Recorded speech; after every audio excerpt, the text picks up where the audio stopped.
नमस्कार प्रेक्षकांनो, तुमचं स्वागत आहे पुन्हा एका नवीन व्हिडिओमध्ये. तर इन्स्पेक्टर मंजू या मालिकेच्या नवीन भागामध्ये आपल्याला असं पाहायला मिळतं की आता मंजू ही आता मायाला म्हणते, मम्मी साहेब, मला माहिती आहे तुम्हाला काय वाटतं आहे, पण प्लीज माझ्यावर विश्वास ठेवा. त्या आर्यननेच आपल्या सत्याला मारण्याचा कट रचला होता. आता असं म्हटल्यानंतर लगेच माया बोलते, तुला काही खूळबीळ लागलं आहे का? तू काय बोलतेस? तुझं तरी तुला कळतं आहे का? अगं, तुझ्या वागण्याने, तुझ्या येण्याने आमच्या घरात किती मोठं नुकसान झालं, आणि मग मी तुझ्यासाठी काय इतकं करायचं? अगं, तू तर एक ब्याद आहेस, ब्याद. तू आल्यापासून काही ना काही चुकीचं घडतच आहे. आता असं म्हटल्यानंतर लगेच मंजू बोलते, हे बघा मम्मी साहेब, माझ्यावर प्लीज विश्वास ठेवा. आता असं ती कंटिन्यू म्हणत असते, ती रडत असते. त्यावर लगेच असते आता त्याचे बाबा म्हणजे सत्याचे बाबा बोलतात, अगं ऐकून तरी घे माया तिचं. त्यावर ती लगेच बोलते, पेंटर बस, तुम्ही अजिबात बोलू नका आता. आणि मला या मुलीवर विश्वासच बसत नाही आहे. ही काय बोलते ना हे हिचं हिला कळत नाही आहे. आणि मला एक सांग, तू आल्यापासून नुसती खोट्यावर खोटंच बोलत आलीस. या सगळ्याचा काही पुरावा आहे का तुझ्याकडे? आणि आर्याने त्याचा खून करण्याचा किंवा त्याचा कट रचण्याचा प्रयत्न केला, हे तुला कोणी सांगितलं? आणि असं म्हणून ती तिथे तिला विचारत असते. त्यावरती बोलते, हे बघा मम्मी साहेब, मला माहिती आहे तुम्हाला माझ्यावर विश्वास इतक्या सहजासहजी नाही बसणार, पण मला तुम्हाला विश्वास ठेवूनच घ्यावा लागेल. त्यावरती बोलते, कोणत्या बोलण्यावर विश्वास ठेवू? आणि असं म्हटल्यानंतर सत्याचा मागणं आवाज येतो, मम्मी बरोबर बोलते ती. त्यावर लगेचच ती बोलते, हा तर सत्याचा आवाज आहे, पण सत्य कुठं आहे? सत्य सगळ्याच्या मागणं समोर येत असतो. सत्य आल्यानंतर सगळ्यांच्या डोळ्यामध्ये आनंद असतो. ते पाहिल्यानंतर लगेच मंजू बोलते, बघितलं, आणि हेच तर मला सांगायचं होतं मम्मी साहेब. त्यावरती लगेच धावत धावत सत्याजवळ जाते. मम्मी बोलते, सत्या, तू बाळा कुठं होतंस आजपर्यंत? ती त्याला एकदम शांतपणे बघते. अखेर काय तर ही एका आईची मायाच ना. ती तिला समजावून सांगण्याचा प्रयत्न करते आणि त्याला बोलते, तू कुठं होतास आत्तापर्यंत, आणि असा अचानक कसं काय गायब झाला होता? त्यावर तो लगेच बोलतो, हे बघ आई, मी जिवंतच होतो. मला मारण्याचा कट रचला हे मला माहिती होतं. आणि आमच्या म्हणजे मॅडमलासुद्धा, म्हणजे मंजू मॅडमलासुद्धा असं तो बोलत असतो. त्यावरती बोलते, पण मला एक समजत नाही आहे, हे सगळं मला का नाही सांगितलंस तू? त्यावर तो बोलतो, मी सगळ्यांना सांगितलं होतं. सगळ्यांना म्हणजेच बाबांना, जयड्याला, बलम्याला. फक्त तुला सांगितलं नाही. आणि मंजूलासुद्धा माहिती होतं. इकडे सगळेच खुश असतात. त्यावरती लगेच बोलते, हे असं काय वागतोस आणि मलाच का नेमकं सांगितलं नाहीस? आता असं म्हटल्यानंतर लगेच तो बोलतो, आई, जर तुला सांगितलं असतं तर तू सगळ्यांना सांगितलं असतंस, आणि मला तेच नको होतं. आम्हाला हे सगळं काटा काढायचा होता त्या आर्यनचा. त्यावरती लगेच बोलते, अरे पण तो असं का करेल? तो तर एका मोठ्या मुख्यमंत्र्यांचा मुलगा आहे ना.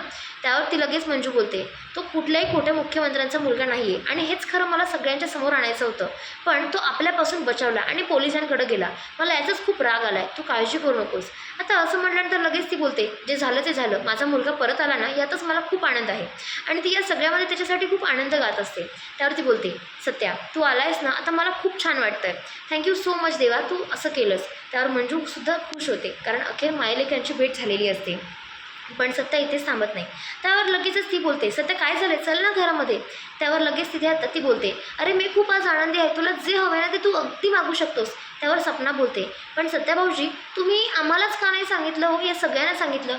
त्यावर लगेच तिथे आता तो हसून बोलतो, तुम्हाला काय वाटलं होतं दोघींना, मी तुम्हाला सांगणार नाही. अगं, मी तुमच्या समोरच होतो. त्यावर ती लगेच बोलते, म्हणजे तुला नेमकं काय म्हणायचं आहे? त्यावर लगेच सत्या बोलतो, म्हणजे सत्या पुन्हा मेजरची ॲक्टिंग करत बोलतो. आता असं म्हटल्यानंतर लगेच दोघीजणी पदर घेताना बोलतात, कुठे आहेत मामांजी, कुठे आहेत मामांजी. त्यावर सत्य आता आपलं ओळख सांगत असतो, की मीच तो जर्नल, मीच तो मेजर, आणि सगळं सत्य सांगत असतो. त्यावरती बोलते, म्हणजे तू मामांजी म्हणून माझी मजा घेत होतास तर? आणि ती हलकेच त्याला हळूच मारते. त्यावर तो बोलतो, समजला ना आता? त्यावरती बोलते, सत्या, मी आज खूप खुश आहे, तुला काय पाहिजे ना ते मला सांग. आता असं म्हटल्यानंतर लगेचच सत्या बोलतो, की ठीक आहे मग मी तू आज म्हणतेस ना, मग मला आज एक वचन दे, आणि मला पुन्हा एकदा मंजूशी म्हणजेच वाघमारेंशी लग्न करण्याचं एकदा परवानगी दे. त्यावरती आता आनंदाचा विचार आणि या सगळ्याचा विचार करत करत बोलते, काहीही झालं ना तरी मला परवानगी द्यावीच लागेल, कारण मंजूने याचा जीव वाचवला आहे, आणि तेच तर मला हवं होतं. शेवटी काय तर मंजूसोबत लग्न करण्याची ती परवानगी देते. आणि इकडे सत्या मंजूला ओढत ओढत वर रूममध्ये घेऊन येतो. आता इकडे सवी वगैरे आता इकडे छानपैकी मजेत असतात, म्हणजेच त्या अक्षरशः डान्स करत असतात. आता इकडे पुन्हा एकदा तिच्या भावाचं लग्नच असतं. इकडे सगळेजण घरातले खुशसुद्धा असतात. आता इकडे सत्या मंजूला वर घेऊन येतो आणि बोलतो, की वाघमारे, आता तुम्ही इथेच थांबायचं. इकडे त्यावर मंजू बोलते, अरे सत्या, तू हे काय करतोयस?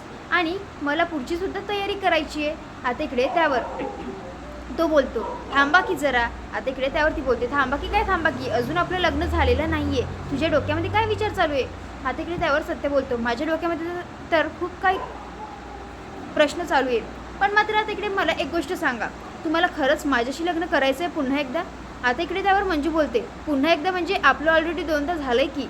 आता इकडे त्यावर सत्य बोलतो, अहो 2दा झालंय ते बरोबर आहे, अहो पण हे तिसऱ्यांदा होतंय ना, तुम्हाला खरंच वाटतंय ना की माझ्यासोबत लग्न व्हावं म्हणून तुमचं. इकडे मंजू बोलते, सत्य हे काही विचारायचा प्रश्न झालाय का, म्हणूनच मी तुझ्या नावाची हळद लावली असेल का माझ्या अंगाला. आता इकडे त्यावर तो बोलतो, तसं नाही आहे वाघमारे, मला खरं खरं काय ते सांगा.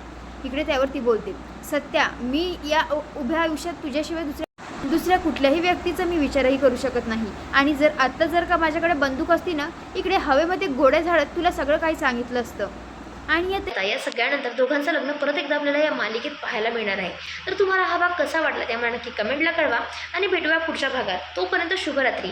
आणि सत्य आणि मंजूच्या लग्नाचे कार्यक्रम बघायला सध्या तुम्ही जर तयार असाल तर आता चॅनलसुद्धा सबस्क्राईब करा, जेणेकरून तुमच्यापर्यंत लेटेस्ट एपिसोड्स आणि लेटेस्ट मालिका या पोहोचत राहतील. भेटूया पुढच्या भागात. तोपर्यंत शुभरात्री.